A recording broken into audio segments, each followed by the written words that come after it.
अब भाग 26 से आगे सुमंत राजा दशरथ के कक्ष में पहुंचे। उन्होंने देखा कि महाराज पुत्र वियोग की आशंका से व्याकुल हैं। वे पानी से बाहर निकाल दी गई मछली की तरह तड़प रहे थे। सुमंत ने उनसे हाथ जोड़कर निवेदन किया, महाराज, आपके ज्येष्ठ पुत्र धर्मात्मा राम सीता और लक्ष्मण के साथ आपके दर्शनों की कामना लिए द्वार पर प्रतीक्षा कर रहे हैं। माताओं एवं अन्य बंधु बांधवों भेंट करने के बाद वे अब आपके दर्शन हेतु आए हुए हैं। उन्हें भीतर आने की आज्ञा दें। महाराज दशरथ ने धैर्य धारण करते हुए कहा, हे मंत्रव, राम के भीतर आने से पहले आप सभी रानियों समस्त परिजनों को यहाँ बुला लाइए। ये तो निश्चित हो चुका है कि राम वनगमन करेंगे ही। मुझे ये भी ज्ञात है कि राम के वियोग में मेरी मृत्यु भी अवश्य संभावी है। अतः मैं चाहता हूं कि इन दोनों महान घटनाओं को देखने हेतु मेरा समस्त परिवार यहाँ उपस्थित रहे।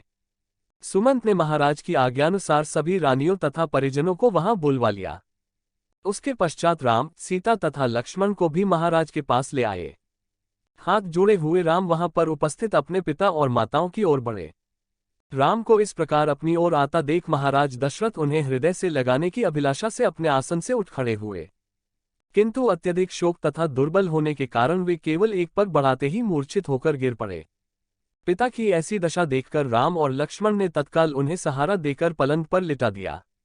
महाराज की मूर्छा भंग होने पर राम ने अत्यंत विनीत स्वर में कहा, हे पिता, आप ही हम सबके स्वामी हैं।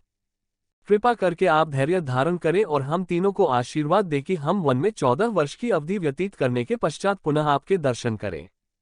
महाराज दशरथ ने आर्द्र स्वर में कहा, पुत्र, तुम्हें वनों में भटकने के लिए भेजने की मेरी कदापि इच्छा नहीं है, किंतु मैं विवश हूं।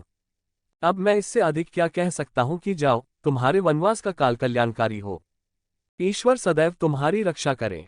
मुझे इस बात की भी आशा नहीं है कि तुम्हारे वापस आने तक मैं जीवित रह पाऊंगा, फिर भी मैं परमात्मा से प्रार्थना करता हूं कि तुम्हारे लौटने पर मैं तुम्हें पुनः देख पाऊं। वहां पर उपस्थित गुरु वशिष्ठ, महामंत्री सुमंत आदि वरिष्ठ जनों ने एक बार फिर से कैकेयी को समझाने का प्रयास किया कि वह अपना वर वापस ले ले, किंतु कैकेयी अपने इरादों पर अडिग रही। महाराज दशरथ की इच्छा थी कि राम के साथ चतुरंगिनी सेना और अन्न धन का कोष भेजने की व्यवस्था हो, किंतु राम ने विनयपूर्वक उनकी इस इच्छा को अस्वीकार कर दिया।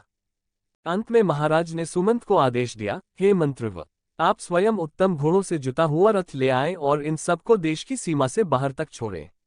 इतना कहते ही कर राजा विह्वल होकर रोने लगे। सुमंत तत्काल ही महाराज की आज्ञा का पालन करने के लिए निकल पड़े।